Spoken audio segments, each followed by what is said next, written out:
Five's Chad Petrie has the story. When you get a fast food meal, no one expects to be called a little ugly dude. We get MICAH Beats activated.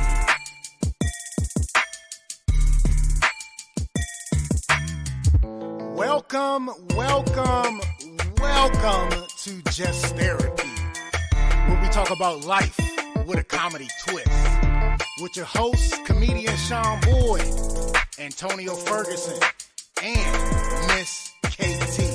We talk about a whole bunch of shit from politics to people actually taking shits. So sit back, relax, and enjoy the therapy session. Man, this be dope.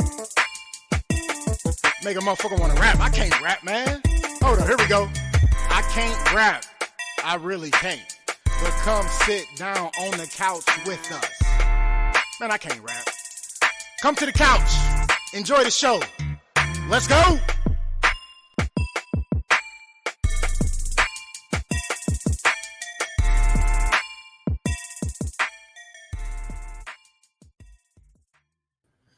Just another day on the couch, talking about all the problems of today.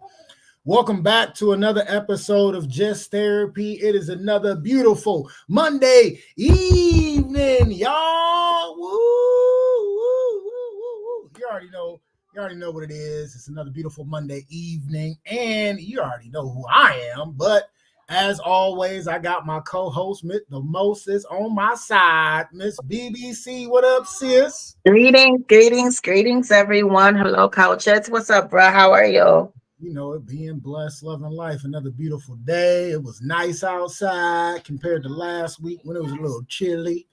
But it's nice, man. You know, it's a good day. It's a good day. Yeah. It's hot. It was really hot. I didn't like it. Really hot? That ain't hot. What are you talking about? It was hot. I worked in a car all day. Like when you be in the car in the laundromat, like it was burning up. I was like, oh my goodness. And I kept getting people saying, yeah, please, I don't want any air. So I was burning up.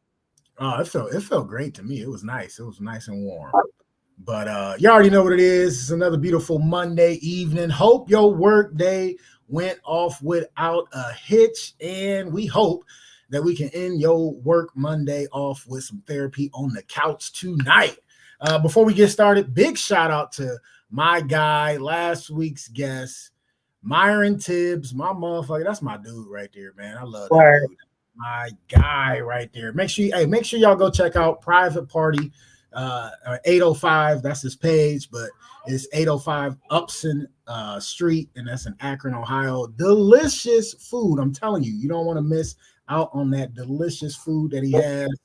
And he just overall good dude. So make sure you check him out. Check out last week's episode too. It was a good episode. So yeah. He was funny, very informative, so definitely I agree. Right. Yeah, it was a good episode. Good episode. You saying hi and then get out of my face. All you see is with the green screen. Now back up. Right. You see your thumb. Get out of here.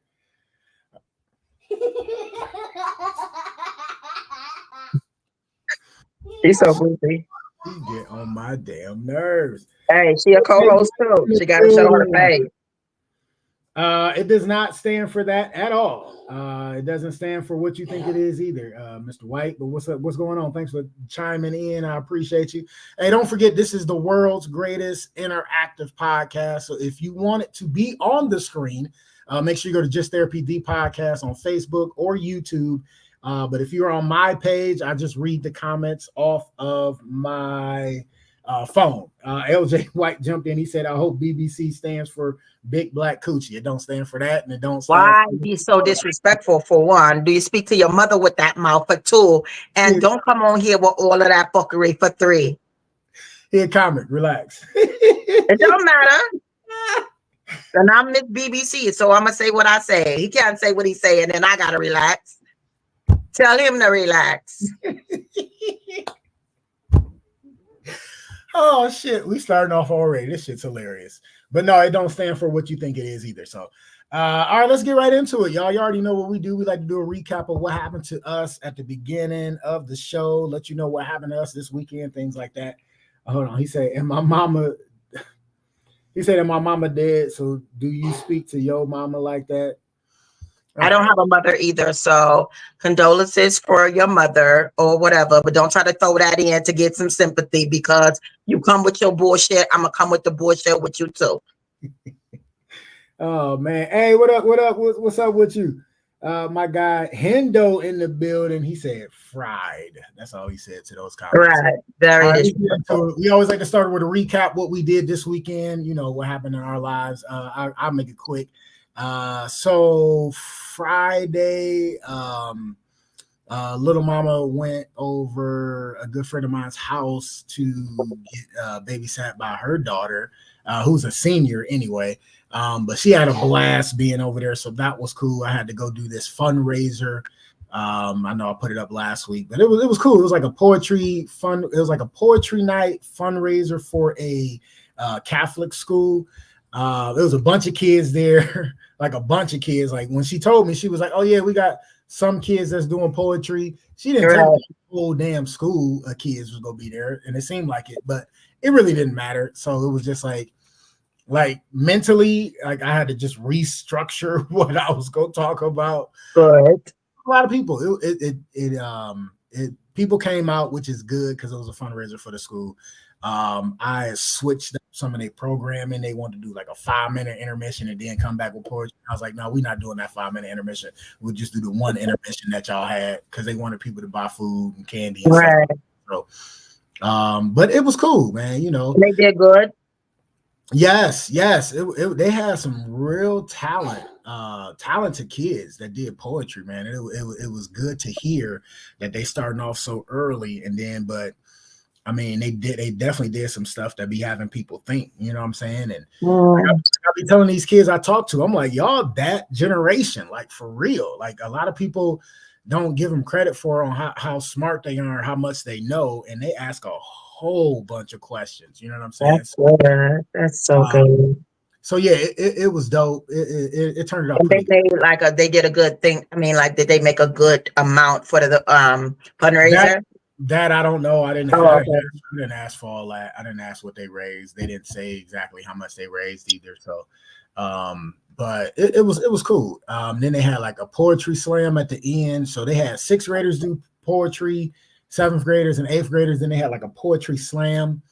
One of it was the only one 6th grader that made it into the poetry slam, and I actually knew who he was. He is a son of somebody I know. They wasn't there, but it's the son of somebody I know. And when I seen him, he was like, "What's up, man?" You know, dap me up and all that stuff. So, but the poetry slam part was pretty good. I had it ending in a tie between these two girls. And then I guess it was 3 judges, and we added the numbers up that we had. It was still a tie. So they went to like a tiebreaker.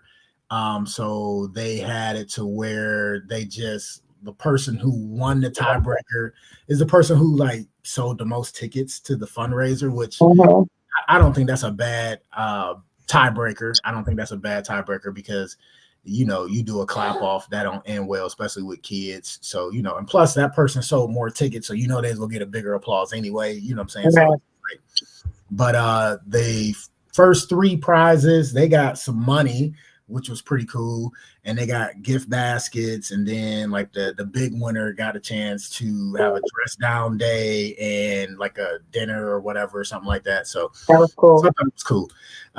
Saturday, so somebody hit me up to umpire a charity tournament, softball tournament, and I was gonna be there all day, and I'm like, son of a bitch, but I needed the loot. Like I needed that little change, and so I went and did that. Seen some people I knew, but it was 36 degrees at 8 o'clock in the morning, and that's when the first game started. It was cold.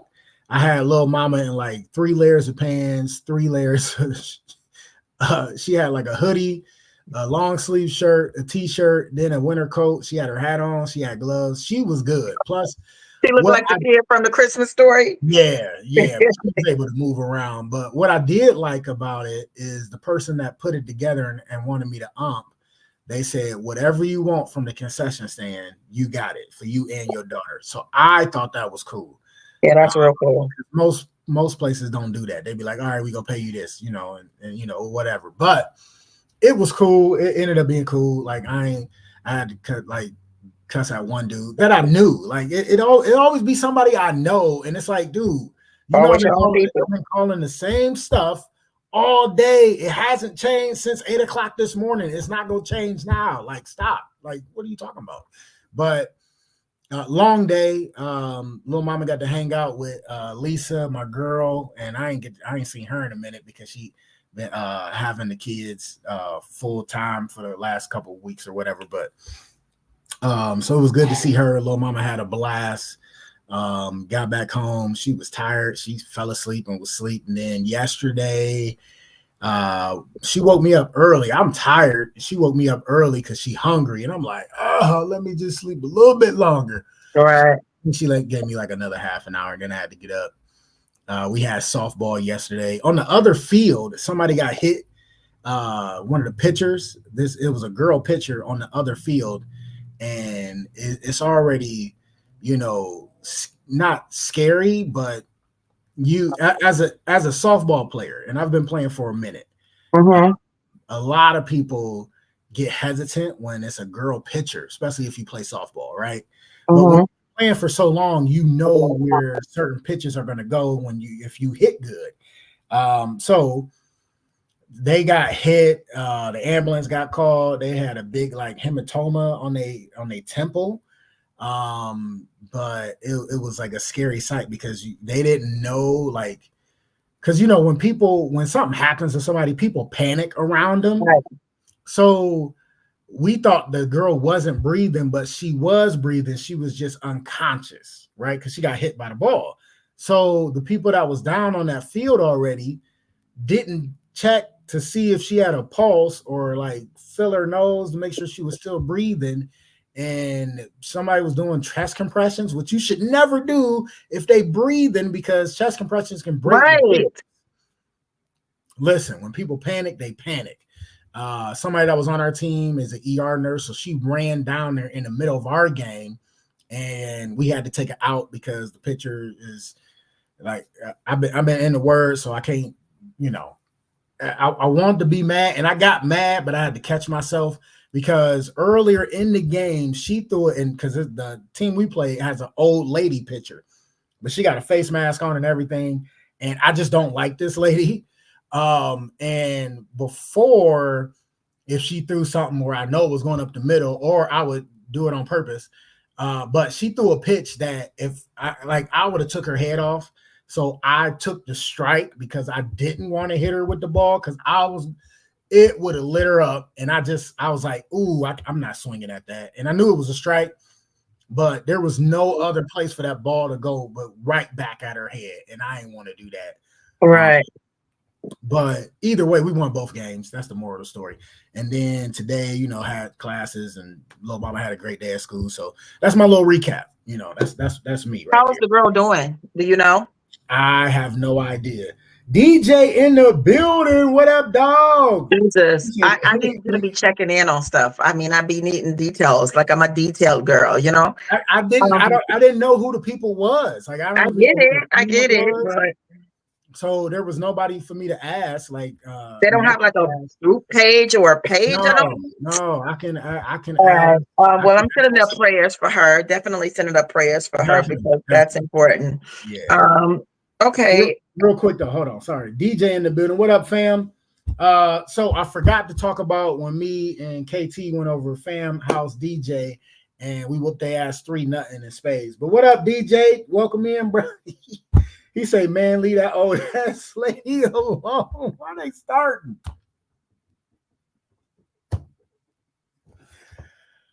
Oh, y'all motherfuckers starting on a Monday already. Let me get this drink. Go ahead, Miss BBC. Go with your recap, or he say, my guy. He said they beat. Oh, he admitted. He said they beat my ass. We did. Me and KT whooped on them. Oh my gosh. Okay. How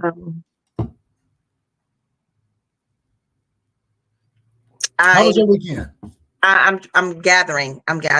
Okay, so my weekend, dang, I don't even remember. Okay, so I actually got called to do some poetry for this cancer event. It's going to be at the African American Museum, which I've never actually been there, strangely enough, because I love museums.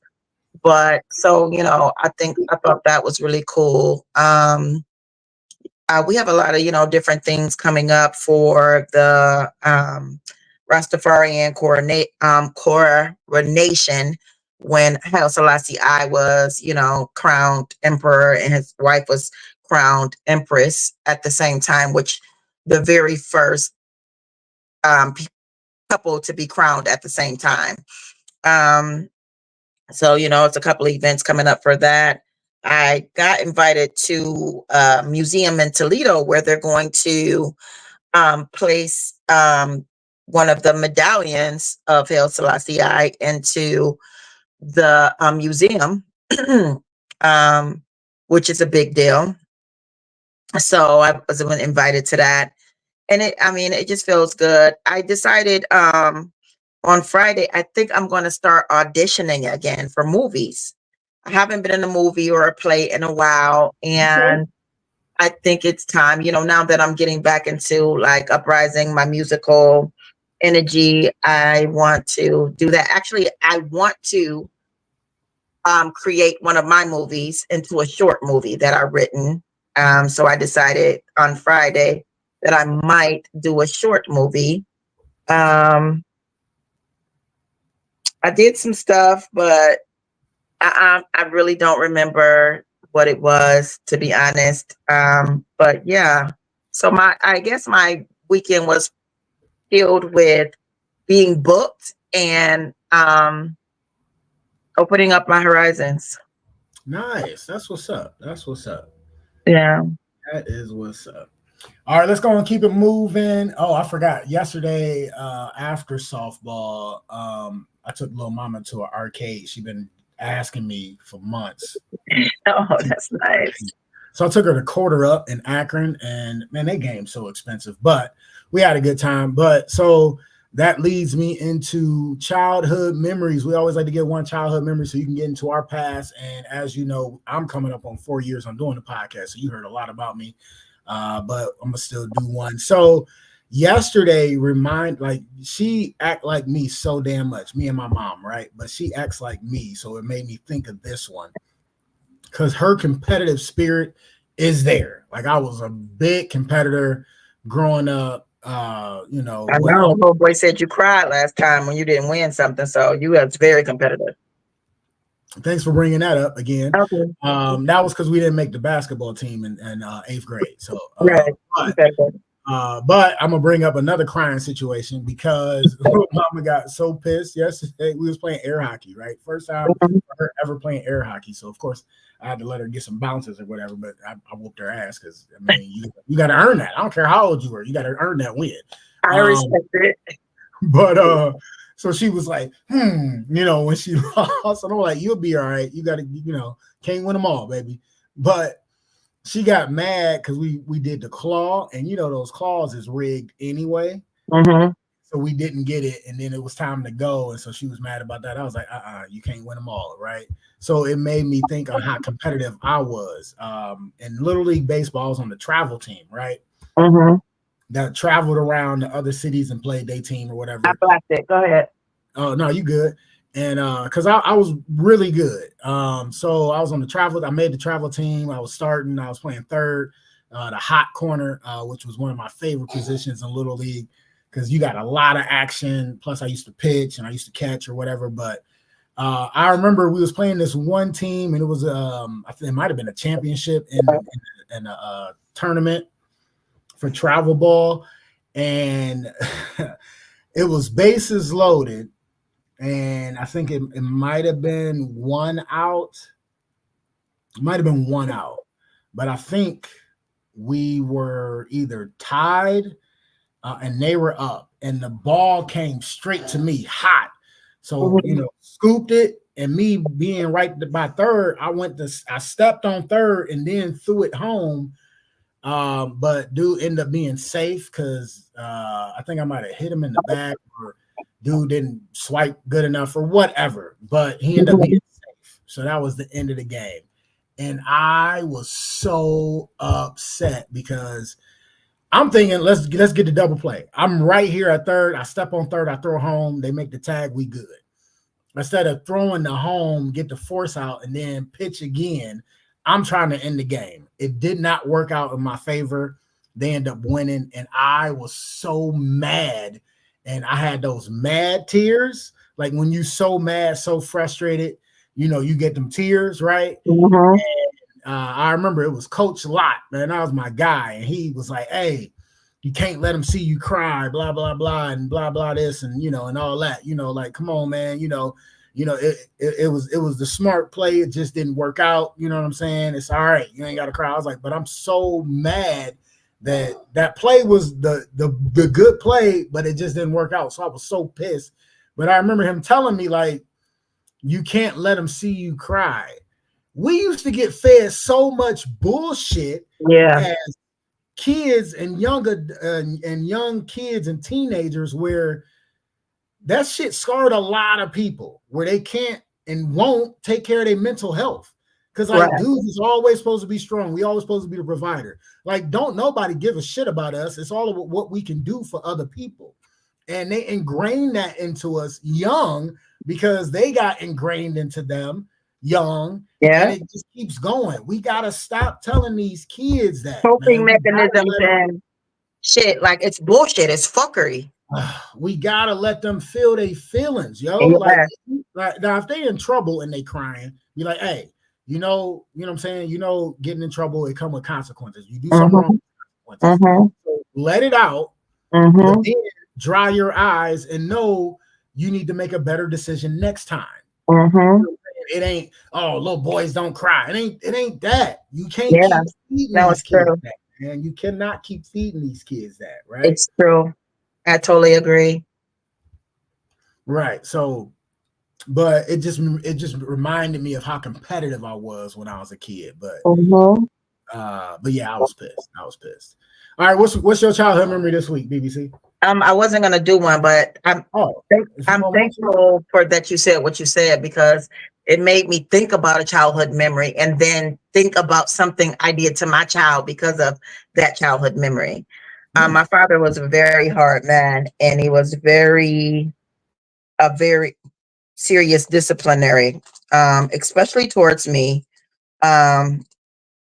He will always, I just remember, I used to cry a lot, and he will always tell me stuff like, chuck up your chin, you know what I'm saying, kind of thing. No crying, no weakness. Crying is a sign of weakness. If you cry, that means you're weak. And he would say to me, because, men don't cry. I'm a fucking girl. I'm a girl. You know what I'm saying? And I guess he just didn't want to deal with it, because my father would, I've seen him chuck cheers before, but with me, you know what I'm saying? Because like, he made me who I was, but he hated it, kind of thing. Like, my father was a very hard man. He was very, very rough, very, very cruel, but sweet and loving at the same time. But he done a lot of bad things. In the process of that, I remember one time my mother got mad at me and she was whooping me. And this is when I knew I needed to leave her house. So I left my mother's house very young around the first time. But my real mother, I was 12 years old, and she called herself whooping me. And she used to have this belt, and it was like one of those old school, where back in the day, where their parents used to shave a razor. It's very big, very big. And I remember she told me, like, my mother was like, she used to be like, and I would always know like what that meant, like, because I could read lips, because she used to always lip talk to us, like in church and out in public or whatever like that. And I was like, okay, you know, and she got me home or whatever. And I can't even remember what I did. I think I, you know, was over my aunt's house and she told me not something. But I remember her whooping me. And I remember like, you know, my father punched me. My father didn't whoop me with a belt. He punched me in my chest, punched me. And I remember her whooping me. And I remember just like, never grab the belt, never grab the belt. If you grab the belt, that means you hit your mother. You know what I'm saying? And I just remember just like grabbing that belt. I didn't grab it. Oh, you grabbed this and wrapped around your arm. Yeah. And I was like, and I was just looking at her and I was laughing so hard. And that brought my pain laugh, you know, because I literally probably got a whooping 365 days. Like my mother was an abuser.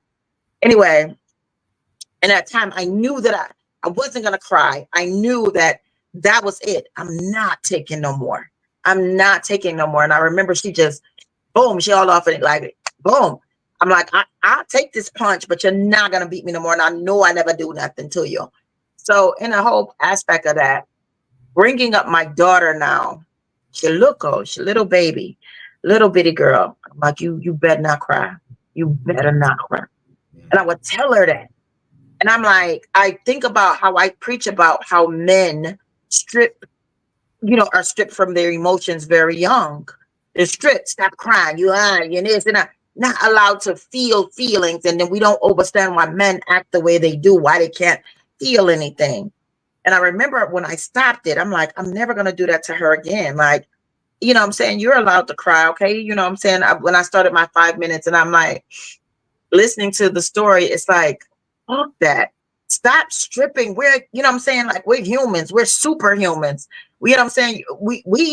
Our ancestors were treated like, you know what I'm saying? You know, like 3/4 of a human or some shit like that. They like act like they weren't human. And then our ancestors passed that down to their children, which was our great grandmothers, that passed it down to our grandmothers, that passed it down to our fucking parents. And then boom, who are we to do that? Stop that. Stop giving coping mechanisms and defense mechanisms and just let people have their moment and then boom, you know? No, absolutely. Yeah. No, I get it. Tiffany Road chimed in. I don't know what to say. Don't say nothing, but thanks for tuning in. We appreciate you for chiming in. Tiffany, that's my sis. Hey, what up with you? All right, so that was our childhood memories. Next up the docket is flowers. That got real serious, didn't it? I'm sorry. Like, no, I burned it. You good. It's all right. You good. You are A-okay. Next up on the docket is flowers while they still here. Instead of being conditioned like so many of us are to give people flowers while they dead and gone, we like to give people flowers while they still here and they can smell those roses. All right. So we like to do this segment every week on the couch. Go ahead. Who you want to give your flowers to today, BBC? I don't know. I really want to give Carlos Jones. I'm gonna give my flowers to Carlos Jones. He just released a song called "Digging in My Father's Toolbox," and in the process of that, his father just passed away. Actually, the day or the morning of his birthday. And he's been going through his father's stuff. And he actually shared the song with me a couple of times before he put it out, which I really love that people, and especially, you know, the masculine energy and of it, they share their songs with me, asking me like what I think. I think that's a big deal. But it made me think about my father a lot and how when I had to go through his stuff after he passed. So I'm going to give my flowers to Carlos Jones, releasing his new song. I know it's not easy, and even though his father had passed away, he still was like keeping up with shows and doing everything back and forth, you know, because his father lives out of state, and he was still picking up that energy. Yeah. That's what's up. Flowers well deserved.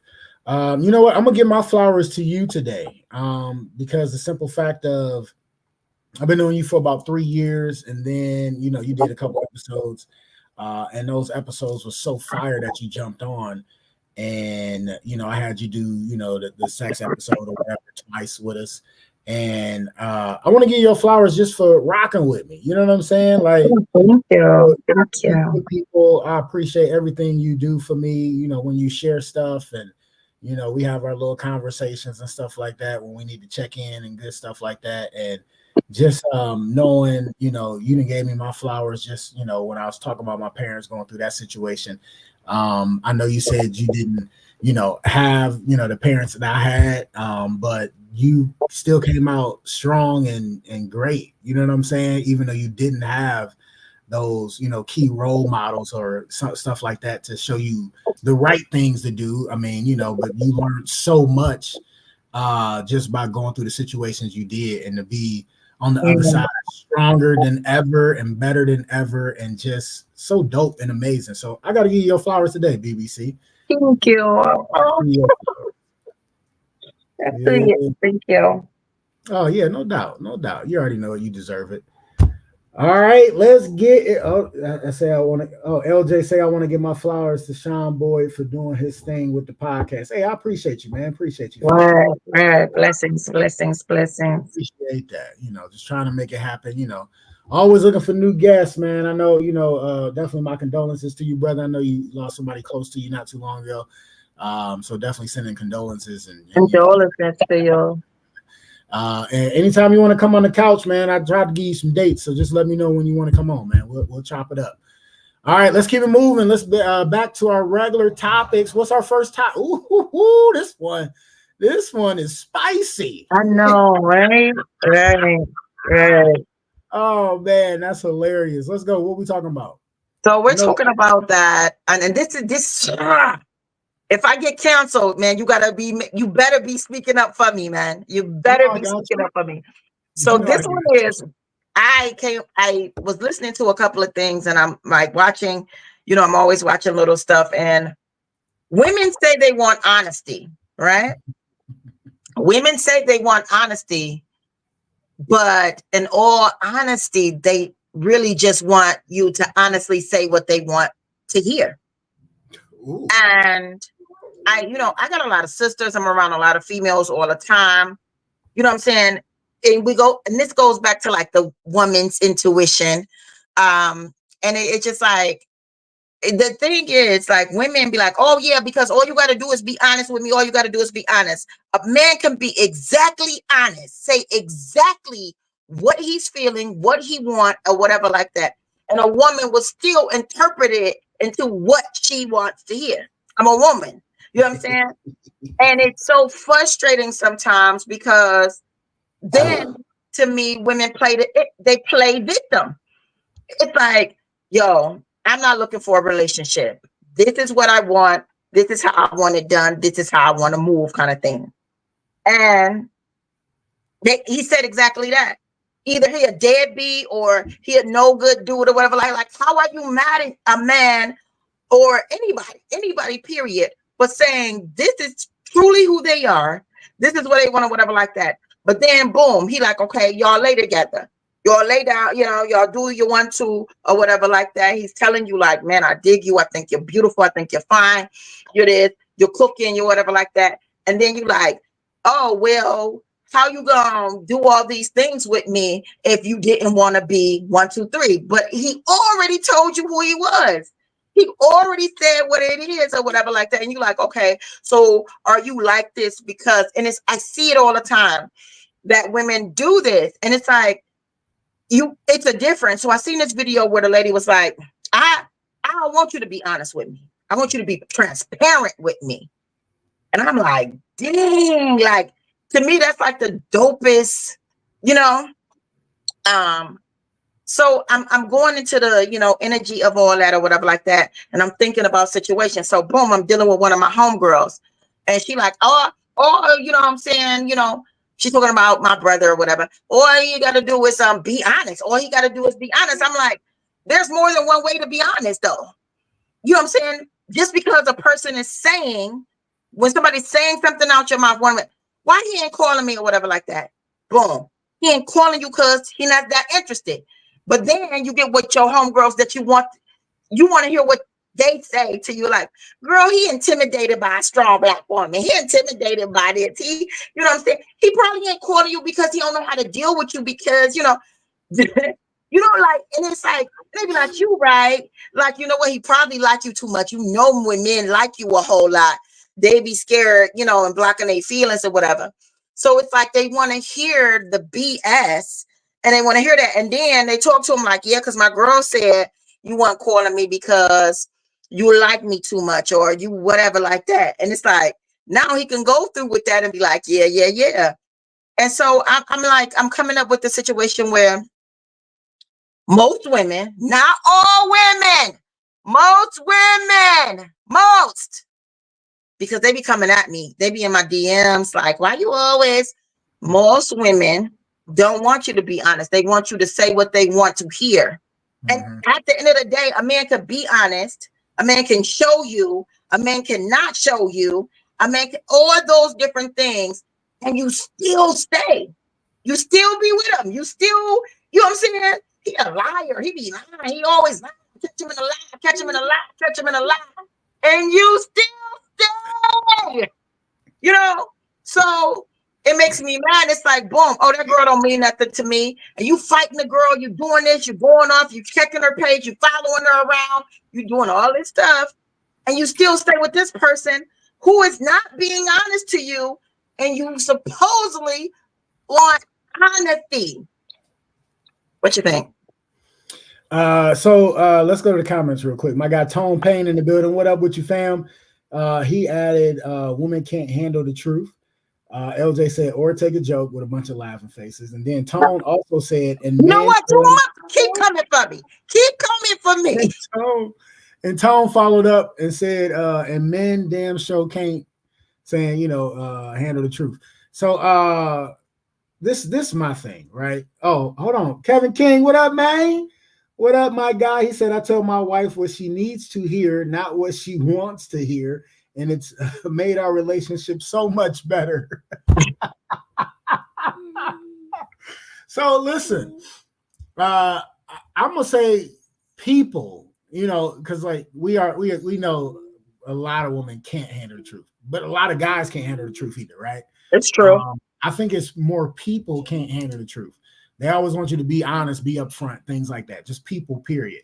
But then when you get that honesty, sometimes that honesty, when you hear truth, you know what I'm saying? Sometimes the truth hurts, right? I think that's the reason why a lot of people can't handle the truth or people being honest, right? Or they don't even accept it. You could just say, hey, I'm a deadbeat. If you get pregnant, I'm going to leave you. Or I'm a woman beater. And they still will fuck with you. Wait, I don't think nobody ever actually said that to a woman because they still Yes, it has happened. I know for a fact. Oh, I wow. stand on my grandmother's grave. Oh, wow. And think about the women that pen-pal murderers know that they're murderers or child, you know, and still writing them in jail and being in and then marry them and everything. So how you gonna say that don't happen? So it does. You just don't I guess you don't hear. You don't want to believe it. I get it. It does. Or you don't want the honesty. You don't want the honest truth. Yeah. So no, that's bullshit. So I remember I was messing with this one girl, and she was like, "So what you looking for?" I was like, "Right now, nothing. You know, we can enjoy the moment or whatever, you know, because you know I would rather be on the road. You know, we talked about this before." And she was like, "What do you mean you'd rather be on the road?" Yeah, because like I'm a professional comedian and I'd rather be on the road literally 4 or 5 days out the week and then come back, kick it with my son, relax, you know, boom, boom, and get back out there, you know, because that's what I love to do. Right. And she was like, "Well, I need somebody that wants to be here." Like, well, it ain't gonna be me because I got this passion of mine that is good and I'm good at it and it pay good when, you know what I'm saying, I get the right gig. So right, you got the wrong one because it ain't gonna be me. But then got mad, right? Because when I was in El Paso, you know, I took some pictures with people and, you know, I'm hugged up with everybody. Like, you know what I'm saying? Like dudes, we like, you know what I'm saying? Yeah. Each other throwing the peace sign up, you know what I'm saying? Girls getting super close, cheek to cheek, stuff like that. And I put in the picture, like, you know, beautiful Mamacita. And she was like, why do you? Oh, I why did you remember call her hearing this beautiful story. Yeah, Mamacita? yeah, Like, it's the truth. She was gorgeous. What do you mean? I'm Right. just ugly Mamacita? Like, I'm not gonna do that. Like, I'm gonna tell the truth. Like, it is what it is. Right. And then it was like, oh, you probably would want to stay there. I'm like, hey, she was dope, like all around. So, you know, it is what it is. But I'm not the one for you because I'm not about to stop being on the road. Period. You know what I'm saying? Right. So you're looking for the wrong person, and then want to be like, oh no, we can make it work. No, we can't. Because it's not gonna work. You know what I'm saying? Yeah. Especially if you want something or don't want something, you know, it's a really hard situation. And what makes me aggravated is it's like God, this person is telling you, showing you, being in this way or whatever like that, whether it's a woman or a man, you know what I'm saying? I see it more from women. That's always like in a for real, at the end of the day, some men can give a fuck less if you tell them the truth or not. Like, you know what I'm saying? And that's just real. But hey, but what real, up, GG? but real story is it's just like I see it most times. You know, women are always like, I just want a man to be honest with me or whatever like that. And I have been there. I have been like literally there, and man, like, yo, this is who I am. This is whatever like that.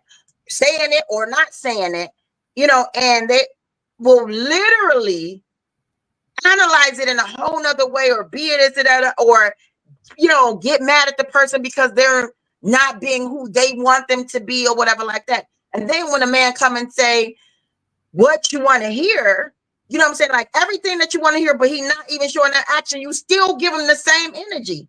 And it just pisses me off. And it's just like, when I'm saying, yo, I don't want to hear it, or yo, this person is showing you who they are. This person is being who they are. Just shut up and take it. If you're gonna stay, just shut up and take it. Stop talking about it. That's or true. whatever, you know. And it So, just real quick. So LJ said something. He said, how many ways are there to be honest? Now I'm confused. He said, so now you can figure out all okay. the- So if a person, let me give a couple of them. No, go ahead. person- I told him I'll try to get the answer. Okay. Okay. So a person, let's say you kick it with a person, right? Mhm. And then the person says, hey, this is who I am, right? I'm a hit it and quit it. Like, you know what I'm saying? I hit it and I quit it. Like most times after I sleep with a person, I don't like them no more. And then they sleep with you, but then they lay up with you or whatever like that. Y'all go have breakfast or whatever. You know, and some women's mind, it's like, oh, I thought he was going to like get up and high five me, wash his, you know, in the sink and go, whatever, right? But he don't do that. And then they talk on the phone or whatever. No, because I'm a high fiber. It's a long story. Anyway, but boom. Then another person is, he doesn't call you. You know what I'm saying? He doesn't call you. He don't answer your calls. He don't answer your texts or whatever. Boom. He's telling you, you know what I'm saying?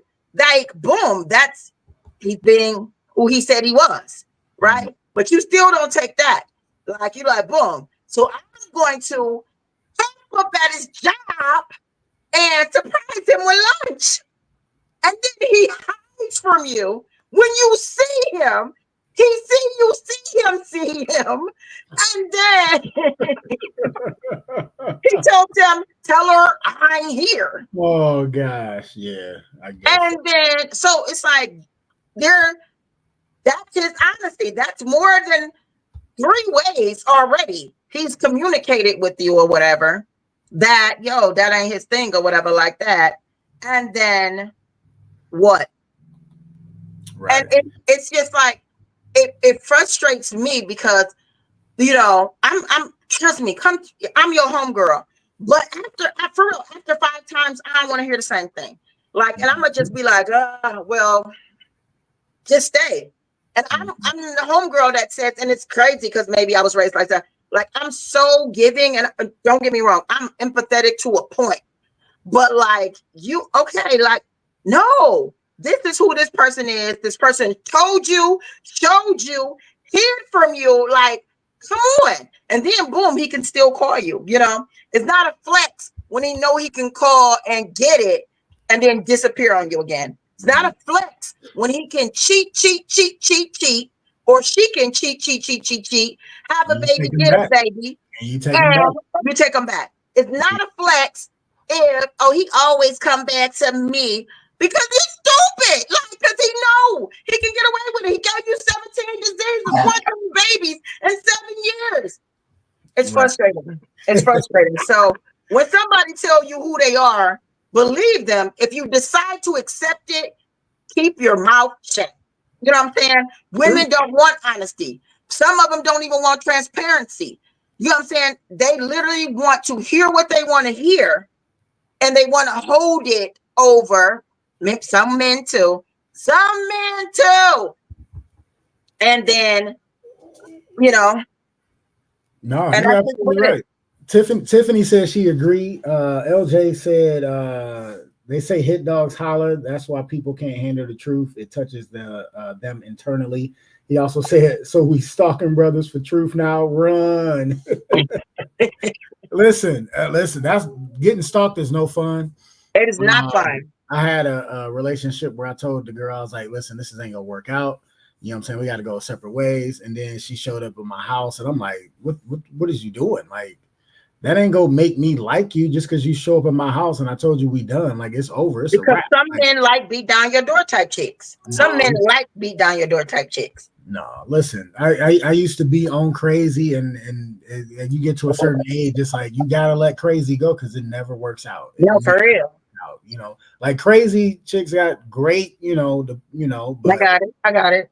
But oh my God, that headache ain't worth it. It ain't worth it. had a couple of stalkers. Crazy people, period. Now, for real, I had a couple of stalkers, and you remember I told you the story when I got kidnapped, and now I got the female stalker that, you know, I mean, it would be dope if I hit it, you know what I'm saying?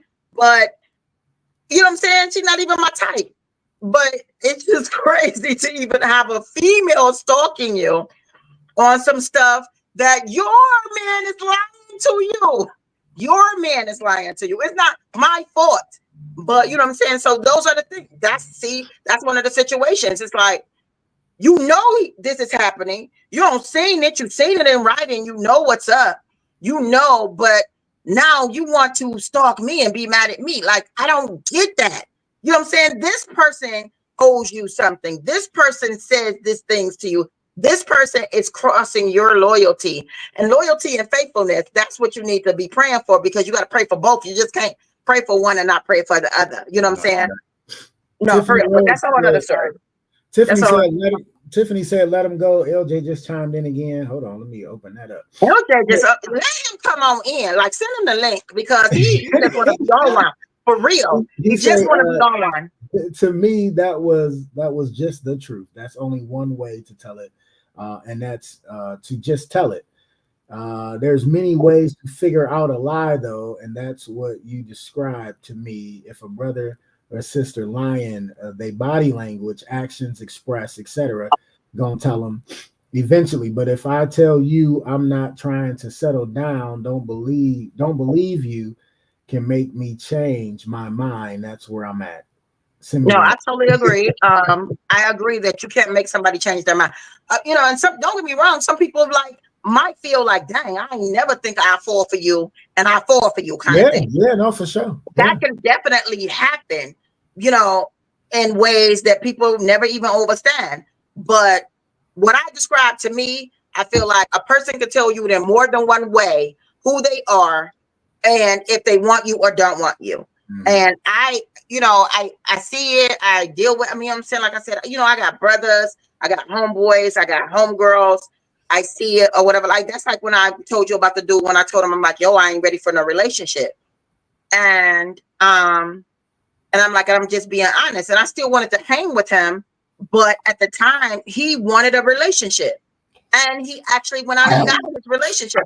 And I was salty, but I was being honest to where I was in the point of my life, my mental, my health, everything. Like, I don't want to, I knew where I'm trying to rebuild. And he said that really hurt him. Like he literally, like for him to say that hurt me, like you hurt me. And because I thought we were building towards something. But I kept saying, hey, let's take it one day at a time, like one day at a time. And I kept saying that. And then he hit me like, and then in front of people, like, man, I just want you to be my girl kind of thing. And I was just like, I ain't on it. you know, and I'm sorry, like, I'm like, I'm not ready for a relationship. But I kept saying that. And I guess he thought because we were hanging out and spending time and breaking bread together, that my mind would be changed. And that hurt me, that I don't want to hurt nobody. I never want to hurt anybody. But, Right. I've been in that situation, and vice versa too. So like life is what it is. But I just feel like when I listen to some of these conversations from female friends, sisters, hearing it on internet or whatever like that, it's like when they telling the story, you listen, you hear it. Well, he said this person told you exactly who he was. He said exactly what he wanted. She said exactly what she wanted. And because it didn't go in your way, now I feel like you're playing a victim when you literally knew what it was. Right.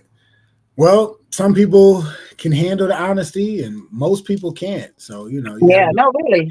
You got to know what you can handle. That's like a woman asking, do I look fat in this dress? I will never ask anybody that. You know what I'm saying? I will never ask that. Of course, I'm the big body, like my body. No, of course I look. You know what I'm saying? PHAT, pretty hot and tempting. I know. Me never gonna ask you, do I look fat in this? Me never ask.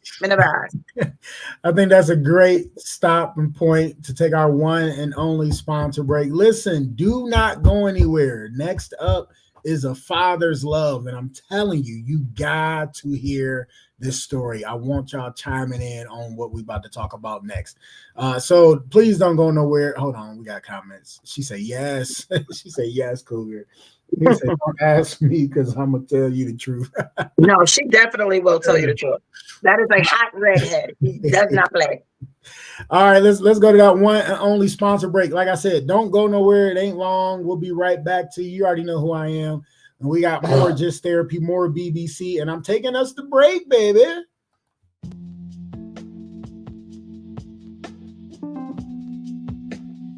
Primal Screen in Kent, Ohio.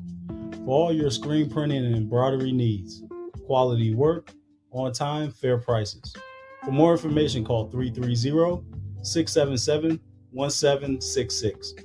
Again, 330-677-1766. Or check us out online, primalscreenprinting.com. If you mention a podcast, you get 5% off. Peace.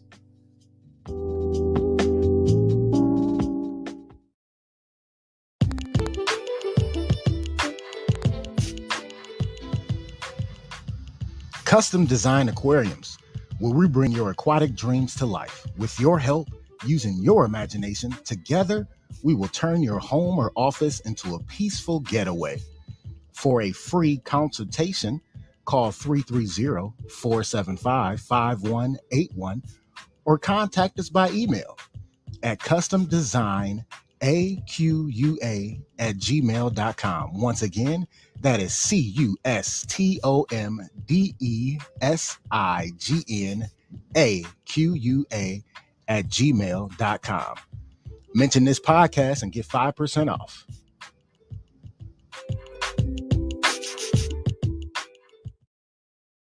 Yo, what up? You already know it's another beautiful Monday evening, and I have the best pizza place for you. Twisted Tomato Pizzeria. They got 3 locations.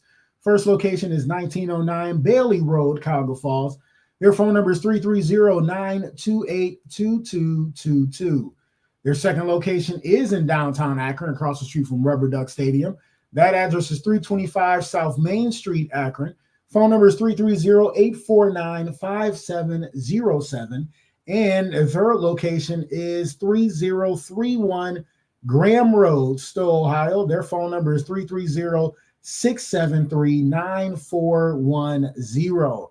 The thing I love about Twisted Tomato Pizzeria so much, especially the downtown location, has to be the beer wall. I like to call it a Dave and Buster's of beer because they got 36 glorious taps of wine, ale, IPAs, lager, whatever you can think of.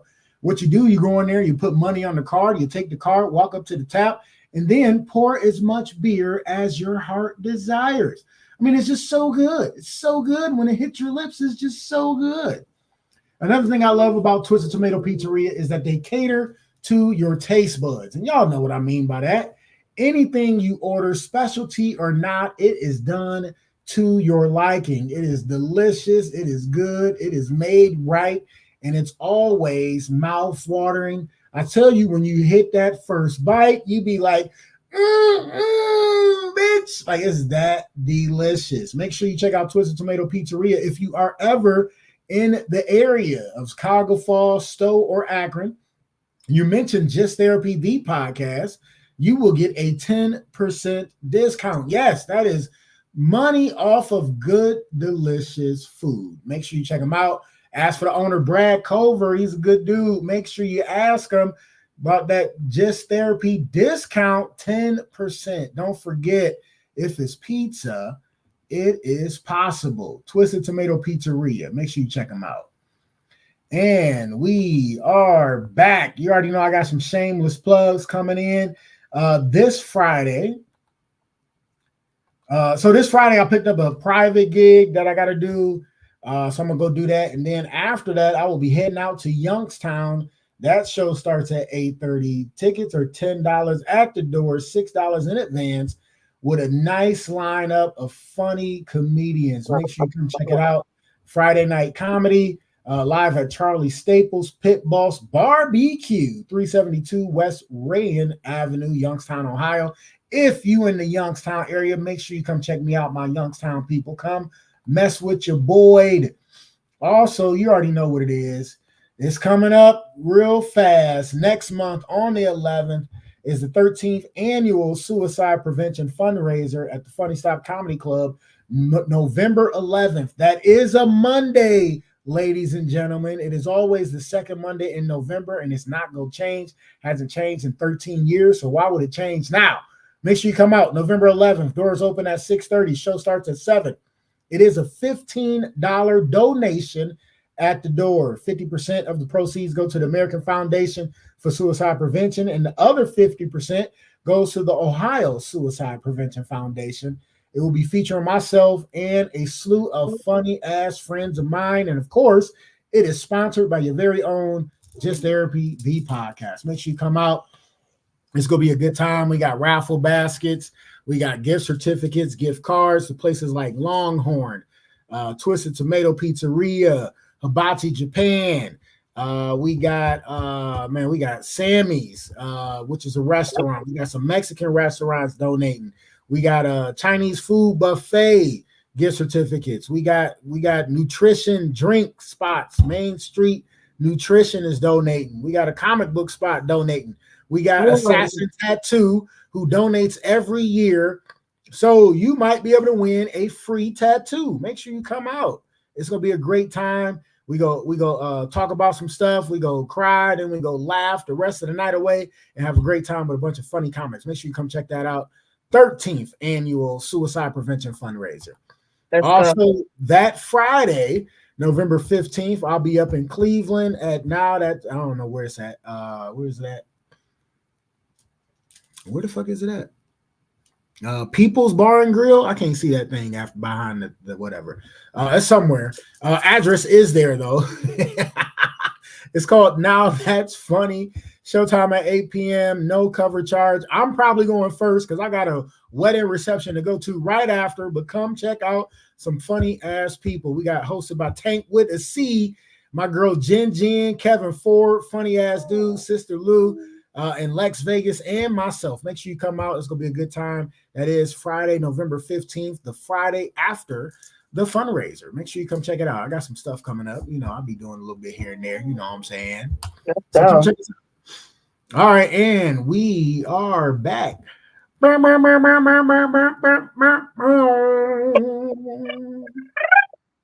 He said, "Where that link at?" She was talking shit. I'm not gonna bring you on right now.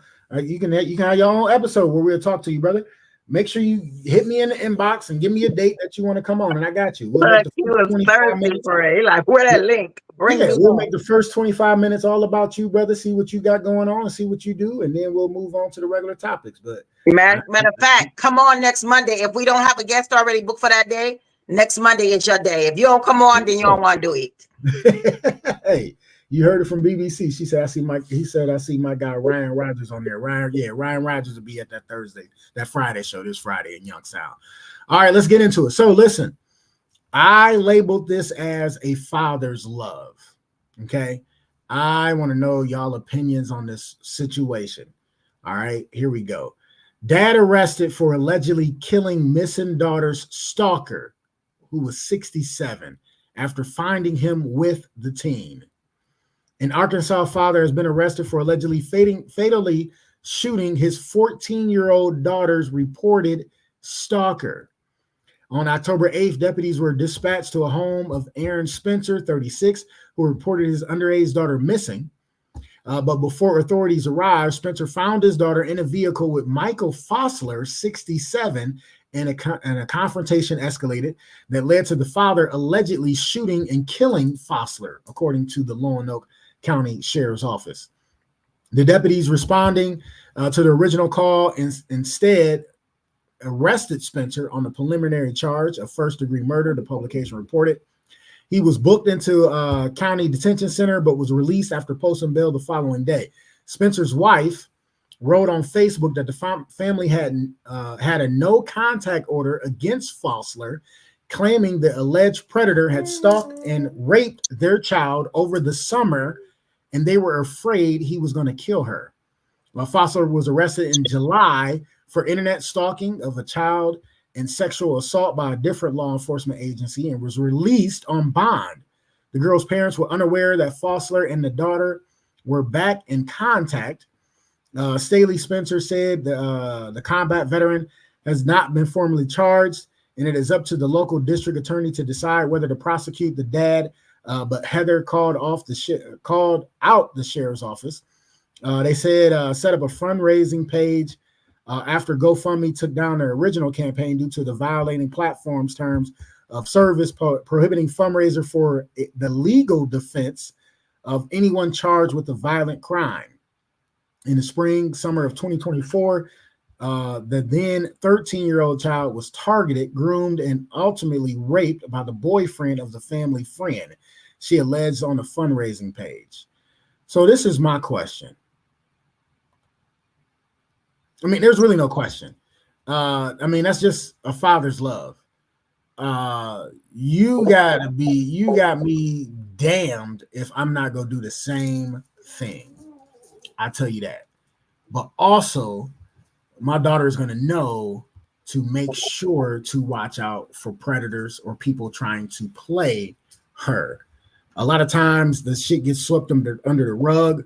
We got to talk to our kids even more and let them know the truth. These kids know a lot more than you give them credit for. They are smarter than you give them credit for.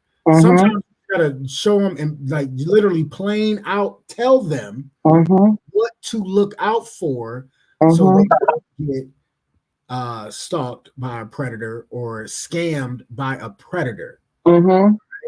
I know myself, we do a lot of daddy-daughter dates. I mean, I got full custody, but we do a lot of going out to eat, right? Going on vacation. And that's not going to stop because I don't want nobody to be able to manipulate her and say, oh, I'm going to take you here, I'm going to take you here, I'm going to buy you this, or I'm going to buy you that. No, because you can get it from your dad. And that's where the real love is always going to come from. I would have did the same exact thing because I'll be damned if anybody takes advantage of my brother, or my daughter, or my son. And I don't care how old they are, because she knows from being in school already. Somebody push you, you tell the teacher and you tell them to stop. You tell the teacher and you push their ass back. Because for the simple fact, you're not about to bully my daughter. That's not going to happen. I'm going to tell you this. I'm going to raise the hardest little girl you ever have met. because the teacher told me one day was like, we got to work on her not pushing back. No, we don't. That's one thing we not gonna work on because she's not about to be bullied.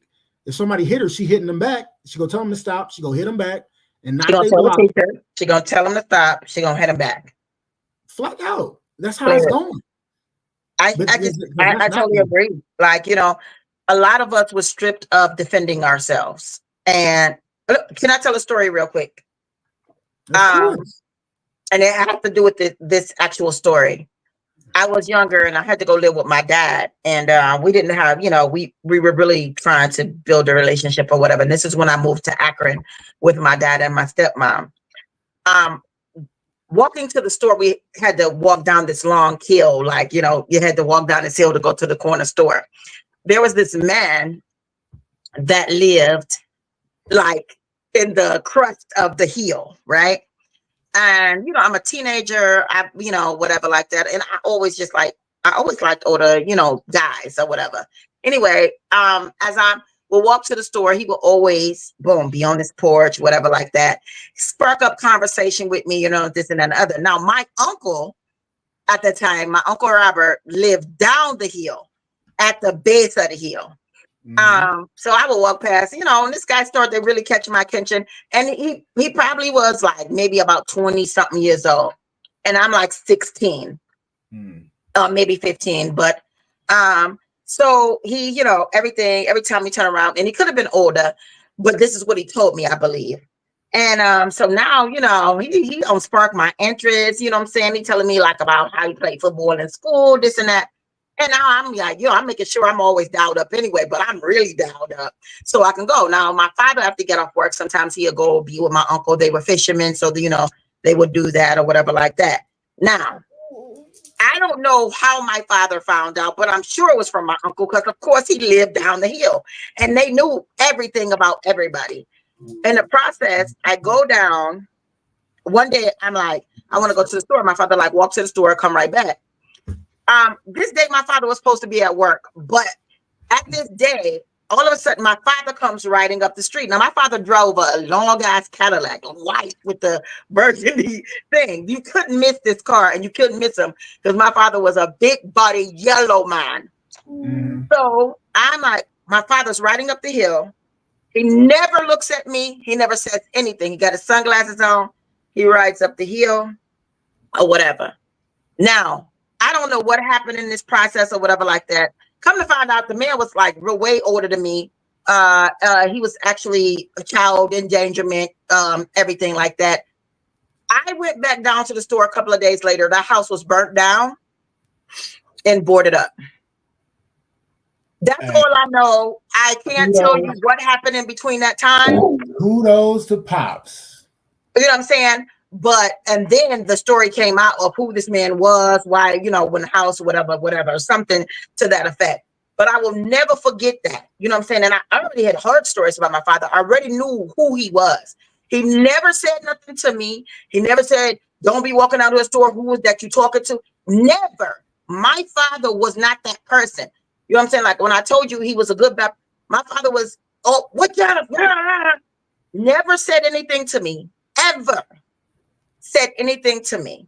When I worked down the street 2 days later, that house was burnt down and boarded up. And that's all I remember. So in that aspect, it's like, I get it.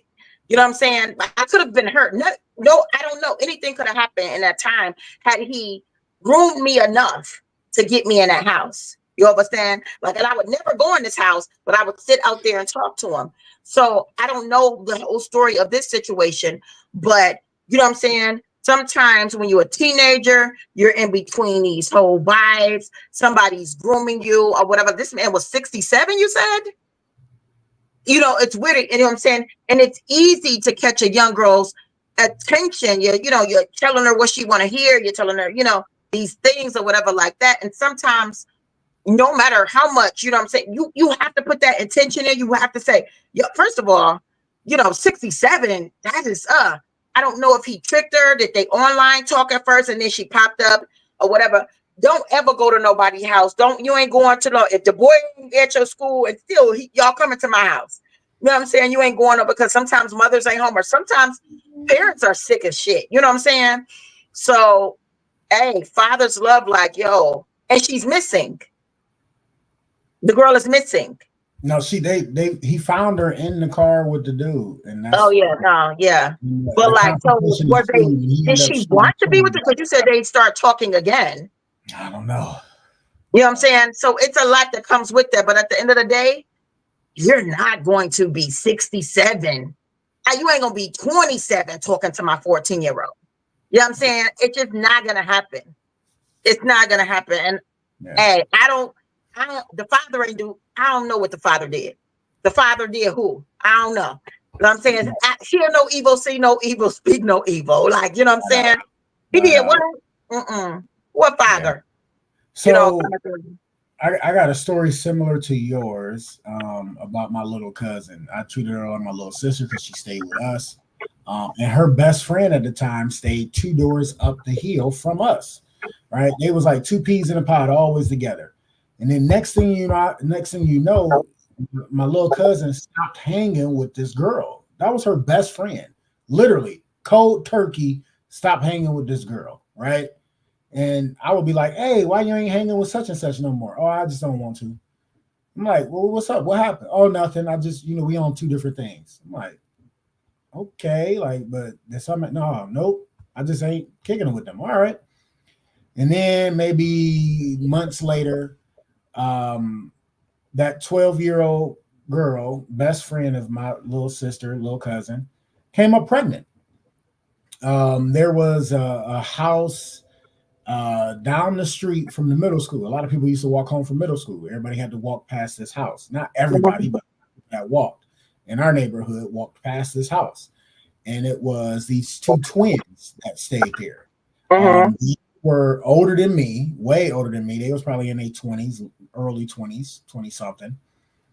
And so basically, when that came out, I was like, so that's why. She was like, yeah, because I wasn't on that. You know what I'm saying? She tried to have me go, and talk to the other twin, but I was like, no, hell no. And I just kept walking home. Ended up getting the girl pregnant. Wow. At 12 years old. And then at 13, she gave birth to twins. Wow. Twins. So it happens a lot, man. Like, we gotta protect our kids even more, boys and girls, man. Yeah. We gotta protect our kids even more, man. Like, you gotta talk to them and see what's going on, and listen, that overprotective stuff, because we used to think our parents was, man, they don't let us do this, they don't let us do that, but they knew what was going on because they went through the stuff and seen the stuff. Your kids, man. Yeah, and you know what's crazy? I was dealing with this investigator, detective, or whatever. He said, "Do you know that more boys are molested than girls?" But it's not talked about because boys don't want to tell that because they're a boy. You know what I'm saying? Some boys feel like, well, it was with an older woman or whatever like that. But some boys are by men, but they don't want to tell that story. They don't want to seem like, oh, this or, that or whatever like that. But, you know what I'm saying? So a lot of boys, go on through life, have been hurt or, whatever. And like with technology and social media that you see, they had that, what is that? It's called, the little toys. They're toys, but they're like, you can connect them to the Legos or something. So it's like Lego, whatever, but it's an app now that was made for kids to, do whatever. And now they're finding out that a lot of kids are being groomed by adult men and probably women through this app or whatever, but they haven't shut down the app.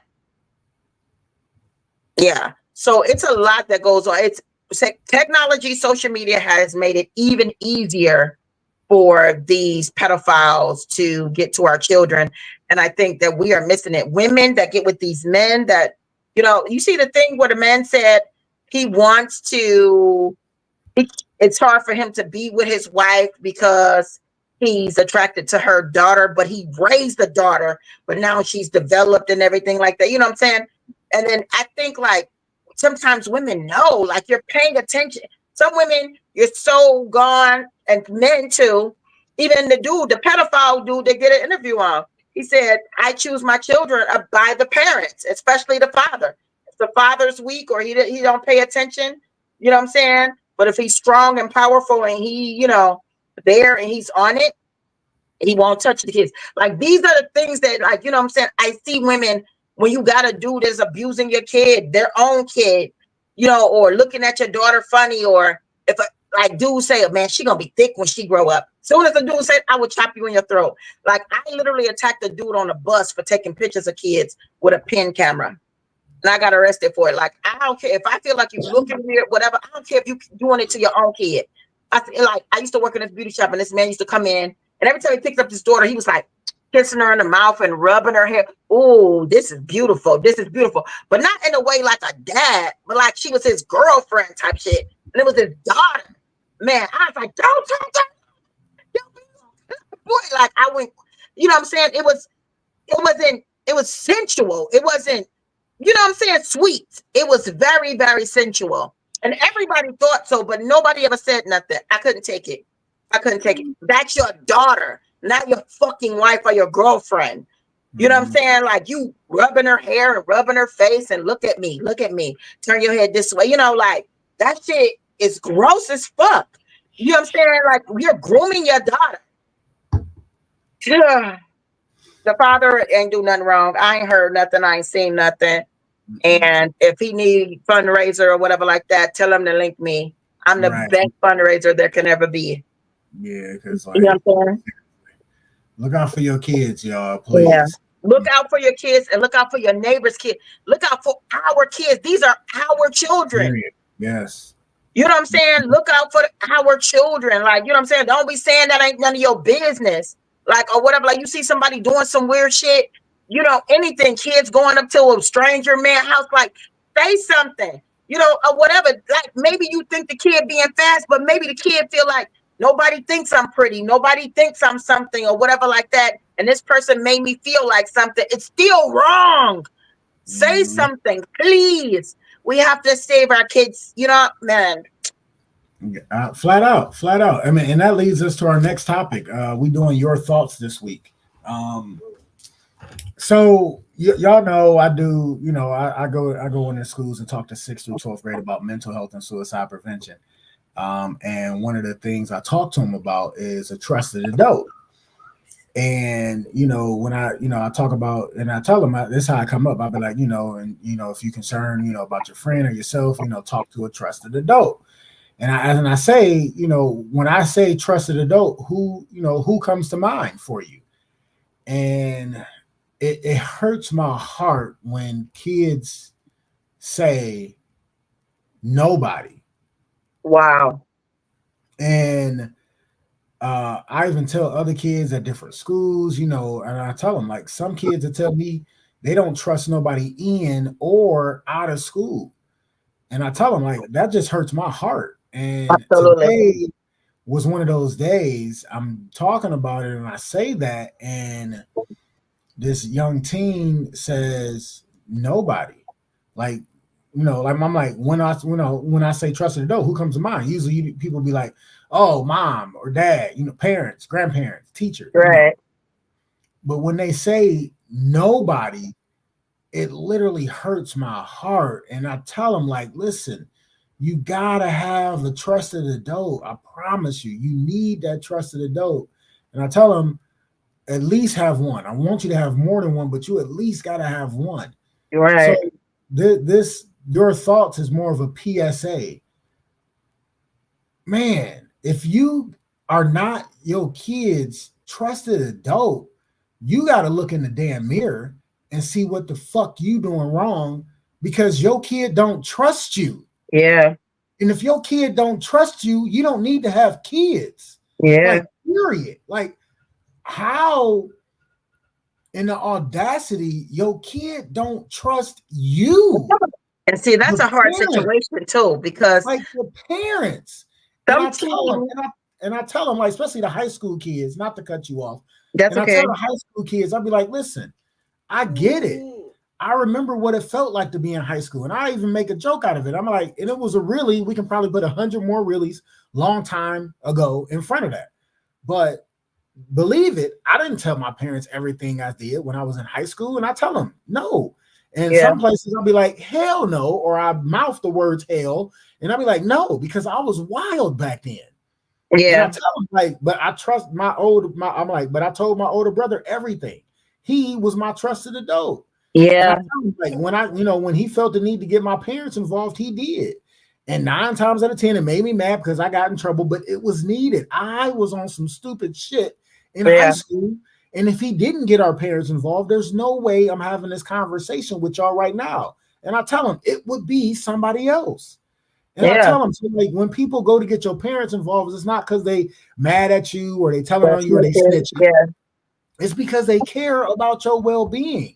Yeah. But if they don't trust their parents, like, who do they have to trust? Yeah, but now we can't always blame a parent. This is what I was going to say. Because some teenagers refuse to trust their parent. You know what I'm saying? But you not gotta remember, that the parent not trustworthy. But listen, it's a reason why. Go ahead. It's not always that, though. It's not always that. Because, I mean, look at you. You saying that, but you really didn't trust your parent to a fact of you wanted to be rebellious. Not that they weren't trustworthy. You wanted to do the shit that you were doing. You feel what I'm saying? So in the aspect, sometimes kids don't want to put that trust in their parents. Most people think that parents are lame, parents stupid, they don't know nothing. You know what I'm saying? And these kids today in this time want to reject everything.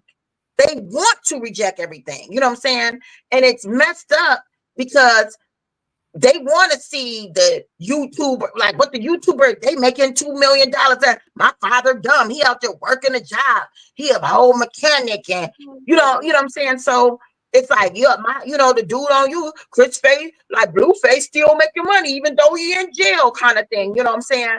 So, and in very small cases, some kids don't want to trust their parent, and not that their parent is not trustworthy. Like, it's just like you see kids out here being bad, but they like you had good ass. Everybody talk about how great your parents was, and you was bad as fuck. You know, like every story I hear, like whatever like that. Like, and I just didn't tell him everything. But I did it. But still, like you said, you did some dumb shit. You was doing crazy, wild shit. Or whatever like that. It's not that both of your parents was in a home. They were great parents. Everybody wanted your parents. You know what I'm saying? It just was that part of you that was so rebellious and free, and you wanted to test every level of water. Some children are like that, you know what I'm saying? Or whatever. But even if I didn't trust my parents, I did not trust them. I knew not to trust them. They never gave me true reasons to trust them. You understand what I'm saying? But I had adults that I did trust. And that's my main point. It's like you said, I was rebellious, I was wild. I did trust them. I just didn't want to tell them the wild shit I was doing, right? Right. Which you probably got from one of them. My dad used to do some wild shit. He used to race cars and shit like that, but he right. didn't do nothing crazy. But you don't know, because parents don't tell us shit. You know what I'm saying? But at the end of the day, I told my son a lot of the shit I was doing. I used to tell that little motherfucker, like, listen, you ain't got a lie to me. Listen, I was the best liar. You can't lie to a person that was great at it. Like, I was good. Like, you can't do it. You can't play the player, bro. Like, you don't need to lie to me. So you can talk to me and tell me anything that's going on. I promise you, we can work it out. If you in trouble, we'll figure it out. You see the video of the Asian man. He's Asian, he's Indian. And he said that his mother grew up around, Black people, but he's like, they didn't. But his mother told him, if you're ever in trouble, if you ever get lost, if you ever did anything, find a Black woman. You're not taking it off. What are you doing? Say that what? My bad. He said that if his mother told him, his Indian mom told him, if you ever get in trouble, if you ever get lost, if you ever do anything wrong, find a black woman because she's going to take care of you no matter what, most times. And I totally agree with that. You know, a lot of black women are naturally nurturing, you know, when it comes to a child. Majority. You know what I'm saying? Yeah. No, you're right. So I just sometimes feel like, you know, and I have teenagers, girls or whatever like that, where they dog their mom, like curse her out or whatever like that. And I'll be in their face like, who? I know you're not talking to my son, like, and they'll be like, no, auntie, you know, and never treat me like I'ma hem you up. I will choke you out, anything. And they be, I love you, auntie. I want to be around you or whatever like that, because I still nurture them and I love on them. But it's crazy. Like, I just feel like you cannot ever find somebody you can trust. Your teacher, you know what I'm saying? But sometimes adults break that trust too. You know what I'm saying? So you're probably one of the people that they can trust, but they have to figure it out. You know what I'm saying? Because technology is growing our kids. They're grooming our kids. Technology and social media is taking over our kids, and they feel like that's who they trust. No, absolutely. No, you're absolutely right. And I just try to make a point to them, like, listen, like, I didn't tell my parents everything, but I told my brother everything. Like, you gotta have that trusted adult. Like, Yeah. you need that. You know what I'm saying? Like, but it hurts my heart when they say they don't trust nobody in or out of school. Like, you ain't got no cool uncles, no cool aunts. Like, I tell them, like, it can be your parents, and if you can't talk to your parents like that, it can be your friends' parents, but you need that trusted adult. You need it. I even break it down like teaching them not to trust anybody. Social media, videos, reels, all it says it. I watched YouTube a lot, and a lot of people that's the thing. Don't trust nobody. Be for yourself. You know, what is it? The one thing, it's not YOLO, but it's something. Basically letters that basically say about me. You know what I'm saying? It ain't for you, by us, for you, FUBU. It ain't none of that. It's something that's basically said for you, by you, fuck everybody else, and don't trust nobody. That's everything that's on social media, especially YouTube and Twitter. That's all it's about. And it's scary. It is. And I try to tell them, like, you need that trusted adult. I even go as far as to say, like, hey, if you need medication or therapy, is your friends paying for it? Because I tell them, you ain't got to stop confiding in your friends. Like, you can keep talking to your friends. And I tell them, like, as a grown adults, we still confide and talk to our friends. But if you need medication or therapy, are your friends paying for it? Yeah. And we need trusted adults, not just kids. We need trusted adults. We need somebody that we can trust and confide in. Yeah. You know, when we're going through shit, you know what I'm saying? Because I tell them it's somebody you can trust, somebody that won't judge you. Yeah. Because, like, if you can trust somebody, but then they still judge you for it, what good is that? No. Yeah. They got all those qualities wrapped in one, man. Like, I don't know, man. It just hurt my heart when they. I know it did today, and you know, I wanted to talk about it and do a PSA. I'm glad you shared that. Like, let your kids know, like, hey, I used to do some dumb shit too when I was in school. So it's okay to mess up. You learn from your mistakes, but I'm here for you, and you can trust me to talk to me. Like, we'll figure it out together if you get in trouble. But I'm here for you. You gotta let these kids know you here for them. I put up a post not too long ago saying, what did I say? I said, you know what? I gotta go on my Facebook page to even see what I said. Hold on. Because, like, I felt when I was putting that up, man. You know what I'm saying? I said, that's what I said. I said, love on your kids. They have struggles too, even though they don't pay any bills.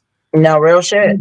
Like, stop telling your kids they feelings ain't valid. You know what I'm saying? What you got to be stressed out for? You ain't paying no bills. Like, stop saying that, because school is hard and kids are mean.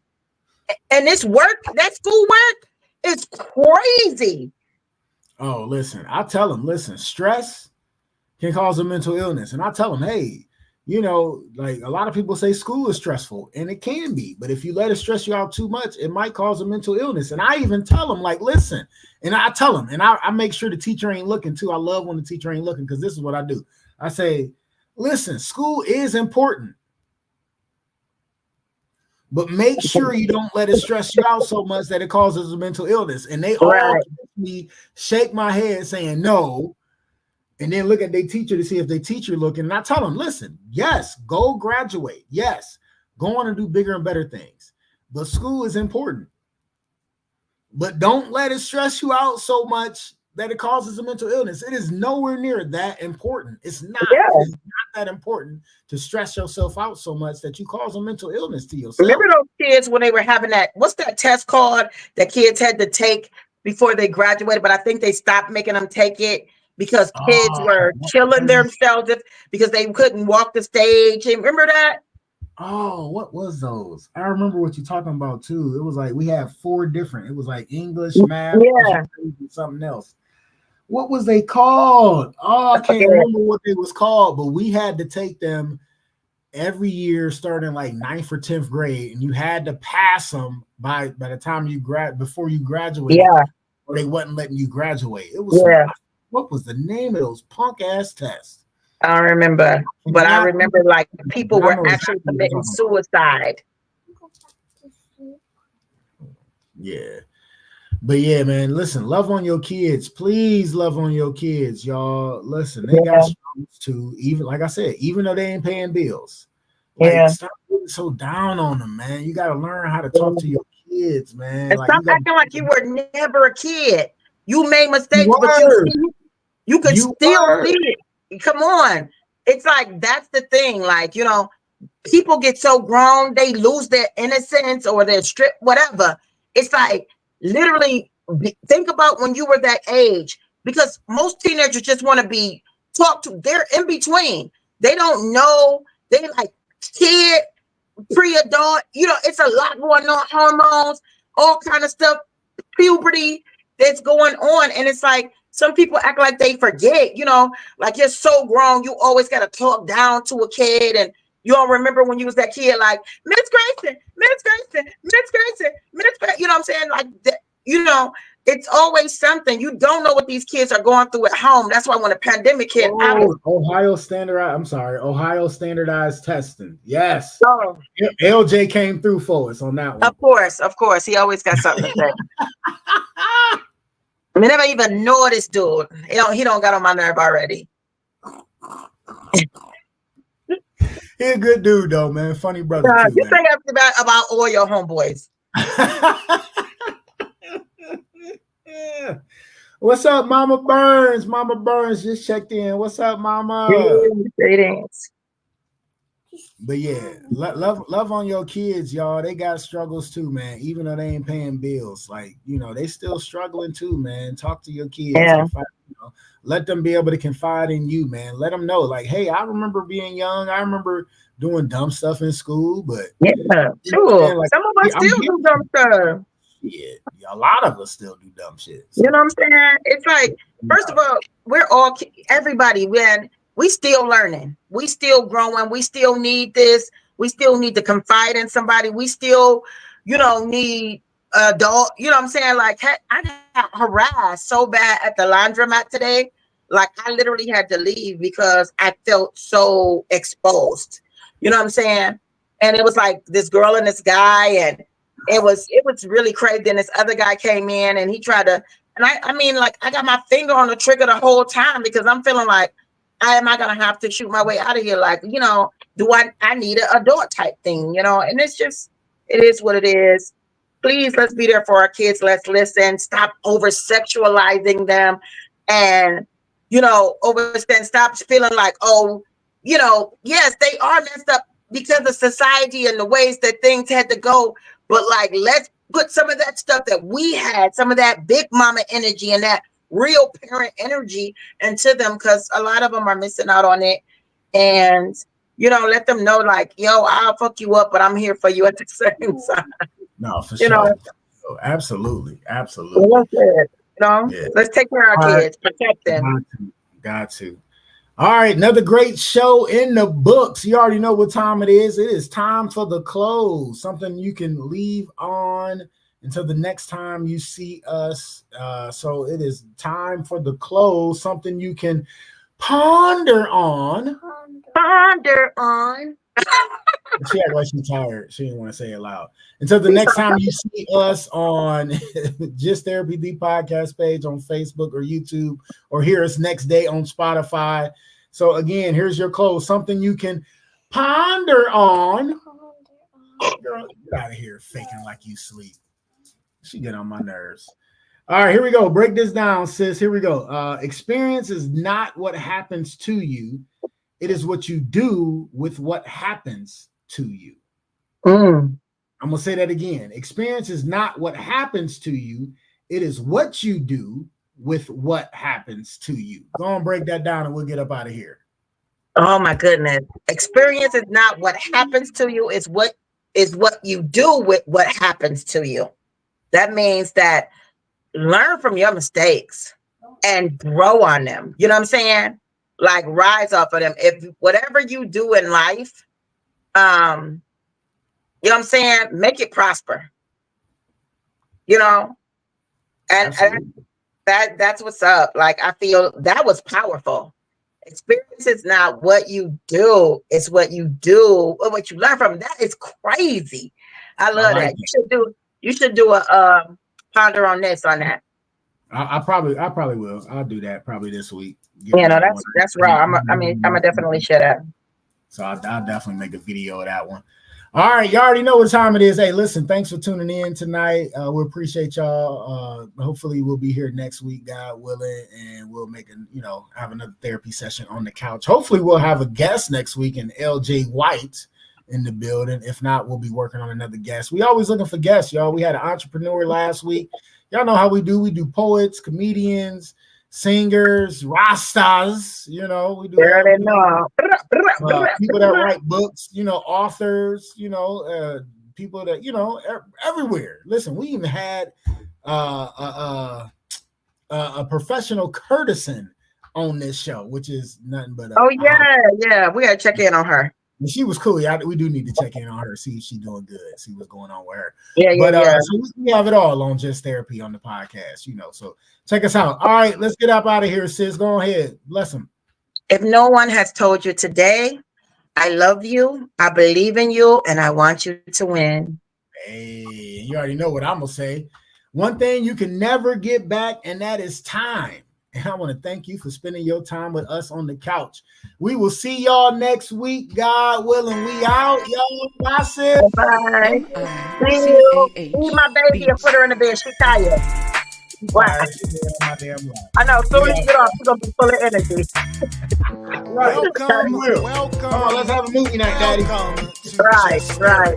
I'll talk to you later. We'll see y'all next week. God willing. With your host, comedian Sean Boyd, Antonio Ferguson, and Miss KT. We talk about a whole bunch of shit from politics to people actually taking shits. So sit back, relax, and enjoy the therapy session. Man, this be dope. Make a motherfucker want to rap. I can't rap, man. Hold on, here we go. I can't rap. I really can't. But come sit down on the couch with us. Man, I can't rap. Come to the couch. Enjoy the show. Let's go.